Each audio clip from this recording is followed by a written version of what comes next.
نحمده ونصلي على رسوله الكريم اعوذ باللہ من الشیطان الرجیم بسم اللہ الرحمن الرحیم رب اشرح لی صدری ویسر لی امری واحلل عقدۃ من لسانی یفقہوا قولی۔ اس سے پہلے میں نے آپ لوگوں کے سامنے وحی کی چند اقسام کو بیان کیا تھا کہ علماء نے ہمارے سامنے وحی کی کتنی اقسام بیان کی۔ آج آپ لوگوں کے سامنے میں تبلیغ کے حکم کو بیان کرنا چاہتا ہوں کہ کب اللہ پاک نے اپنے محبوب پیغمبر جناب محمد رسول اللہ صلی اللہ علیہ وسلم کو تبلیغ کرنے کا حکم دیا۔ تبلیغ جو ہے یہ اللہ پاک کا حکم ہے اور اللہ کے رسول جناب محمد رسول اللہ صلی اللہ علیہ وسلم کا طریقہ ہے، سنت ہے۔ جتنے بھی انبیاء کرام اس دنیا کے اندر آئے، ہر نبی نے اپنی قوم کو تبلیغ کی، ہر نبی نے اپنی قوم کو اللہ رب العزت کی ذات کا تعارف کروایا۔ تو علماء یہ بیان فرماتے ہیں کہ اللہ پاک یہ نہیں چاہتے کہ میں انسان کے اوپر ظلم کروں۔ قرآن پاک کی آیت کا مفہوم ہے، اللہ پاک فرماتے ہیں کہ میں انسان کی جان کے اوپر ظلم نہیں کرتا،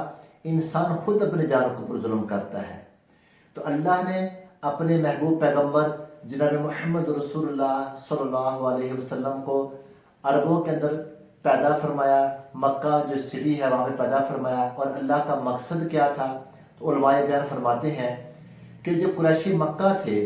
جو عرب کے لوگ وہاں پر رہنے والے تھے، وہ سیدنا ابراہیم علیہ السلام، سیدنا اسماعیل علیہ السلام کے دین کے اوپر چلتے تھے، لیکن کچھ عرصہ گزرنے کے بعد انہوں نے سیدنا اسماعیل علیہ السلام کا جو دین تھا اس کے اندر نئی باتوں کو شامل کر لیا، بت پرستی کو انہوں نے شامل کر لیا، اور بتوں کے نام کے وہ طواف کرتے تھے، بتوں کا آگے سجدے کرتے تھے، بتوں کا آگے جھکتے تھے، بتوں کے نام کے جانور ذبح کرتے تھے، پھر ان کے نام کے وہ کیا کرتے تھے، وہ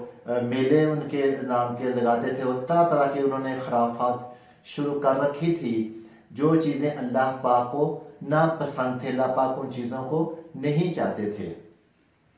تو جس جہالت کے اندر وہ گر چکے تھے، اس جہالت کے اس اندھیرے سے نکالنے کے لیے اللہ پاک نے انہی کے اندر اپنے محبوب پیغمبر جناب محمد رسول اللہ صلی اللہ علیہ وسلم کو مبعوث فرمایا۔ جب آقا علیہ السلام کی جو مبارک زندگی جب 40 سال تک پہنچی، تو پھر اللہ پاک نے اپنے حبیب علیہ السلام کے کندھوں کے اوپر توحید کا جو بوجھ ڈالنا پسند کیا، تو اللہ پاک نے اپنے مقرب فرشتے سیدنا جبریل علیہ السلام کے ذریعے سے آقا علیہ السلام کی رہنمائی کی، اور آقا علیہ السلام کو اللہ پاک نے حکم فرمایا قرآن پاک کے اندر۔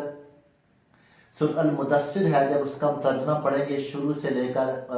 آخر تک ترجمہ پڑھ لیں تو اس میں آپ لوگوں کو یہ سمجھ آئے گی کہ اللہ پاک نے تبلیغ کا حکم دیا اس کا مقصد کیا تھا۔ تو علماء نے یہ بھی بیان کیا کہ اللہ پاک یہ چاہتے تھے کہ لوگ صرف ایک اللہ کی عبادت کریں، اللہ کو اپنا رب مانیں، وہی ان کی حاجتوں کو پورا کرنے والا ہے، وہی تمام جہانوں کا رب ہے۔ ایک اللہ کی بڑائی کریں، اللہ کے آگے جھکیں اور اللہ کی عبادت کریں، اللہ کے علاوہ کسی کے آگے نہ جھکیں، وہی ان کی مشکلوں کو آسان کرنے والا ہے۔ تو قرآن پاک کی آیت بھی ہے کہ اللہ پاک فرماتے ہیں کہ جب مشرکین جو تھے، وہ جو کافر لوگ تھے، جب ان کی کشتیاں سمندروں کے بھنوروں کے اندر پھنستی تو وہ یہ کہتے اب تو محمد صلی اللہ علیہ وسلم کا رب ہی بچائے گا۔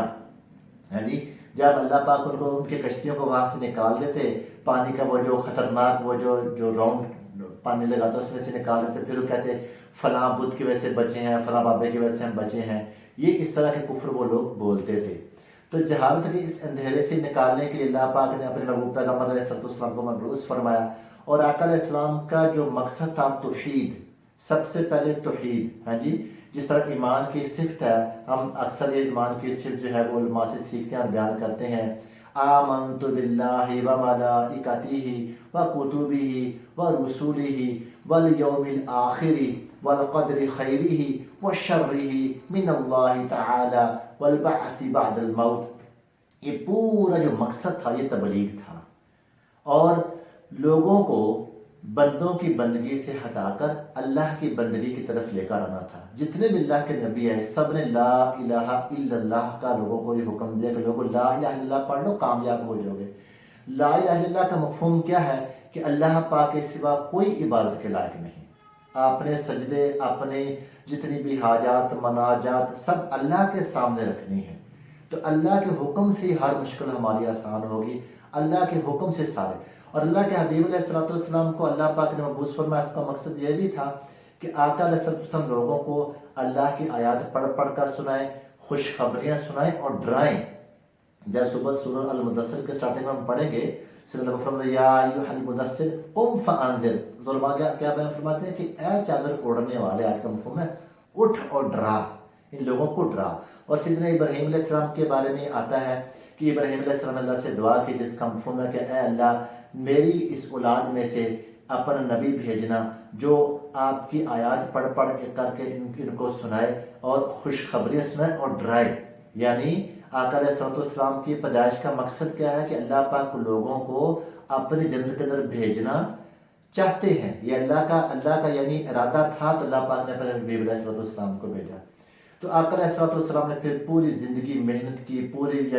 پھر زندگی آقا علیہ السلام نے اپنا مقصد بنا لیا۔ پھر اس مقصد کے آگے پھر چٹانیں آئیں، اس کے آگے سمندر آئے، پانی آئے، صحرا آئے، کوئی بھی چیز ان کے سامنے آئے گی تو اس سے ٹکرانا ہے۔ یہ مقصد تھا اللہ کے نبی علیہ السلام کا کہ اللہ کا حکم پہنچانا ہے۔ تو علماء بیان فرماتے ہیں کہ 20 سے زیادہ سال تک یعنی 23 سال تک قرآن پاک کو اللہ پاک نے مکمل کیا۔ ان 23 سالوں میں پھر اللہ کے حبیب نے سکون نہیں دیکھا، پھر اٹھ پڑے، پھر اللہ کے حبیب نے آرام نہیں دیکھا، پھر اس کے لیے اللہ کے دین کو آگے رکھا، بس پھر کسی چیز کی فکر نہیں کی، نہ بیویوں کی نہ بچوں کی، پھر فکر اللہ کا دین، بس اللہ کے دین کی خاطر ہر قسم کی مشکلات کا سامنا کیا۔ اور اللہ کے حبیب علیہ السلام کے فرمانے پاک مفہوم ہے کہ اللہ کے اس دین کی خاطر اگر اس کائنات کے اندر کسی نبی کو ستایا گیا تو نوح علیہ السلام تھے۔ 950 سال کا بے شمار فرماتے ہیں انہوں نے اللہ کے دین کی تبلیغ کی، ان کے قوموں کو بہت ستایا، بہت تنگ کیا، طنز کرتے تھے، بہت قسم کی ان کے ساتھ وہ باتیں کرتے تھے۔ لیکن رسول پاک علیہ السلام کے فرمانے پاک کا مفہوم ہے کہ نوح علیہ السلام کے بعد اگر کسی نبی کو ستایا گیا تو مجھے ستایا گیا، یعنی رسول پاک جناب محمد رسول اللہ صلی اللہ علیہ وآلہ وسلم کو نوح علیہ السلام سے زیادہ تکلیفیں دی گئی، لیکن اللہ کے اس دین کی خاطر پھر اللہ پاک نے نوازا بھی تو ہے نا۔ آقا علیہ السلام کے فرمانے پاک کا مفہوم ہے کہ جب تک میں اللہ کی جنت کے اندر داخل نہیں ہوں گا، کوئی اور نبی اللہ کی جنت کے اندر داخل نہیں ہو سکتا، جب تک میری امت ہے جس میں آپ اور میں اور آپ لوگ ہیں، جب تک یہ لوگ اللہ کی جنت میں داخل نہیں ہوں گے، کوئی اور امت جو ہے کسی نبی کی امت اللہ کی جنت میں داخل نہیں ہو سکتی۔ یہ پیغام ہم سب کے لیے ہے۔ اب اس کے بعد آپ لوگوں کو میں یہ بتاؤں گا کہ رسول پاک علیہ السلام نے مکہ کی زندگی میں کس طرح اللہ کے دین کی تبلیغ کو شروع کیا، اور شروع میں خفیہ طور پر جیسے جیسے اللہ کا حکم تھا ایسے ایسے اللہ کے حبیب نے اللہ پاک کے دین کی تبلیغ کرنا شروع کی۔ یہ آپ لوگوں کے سامنے میں نیکسٹ لیکچر میں بیان کروں گا انشاءاللہ۔ السلام علیکم ورحمۃ اللہ وبرکاتہ۔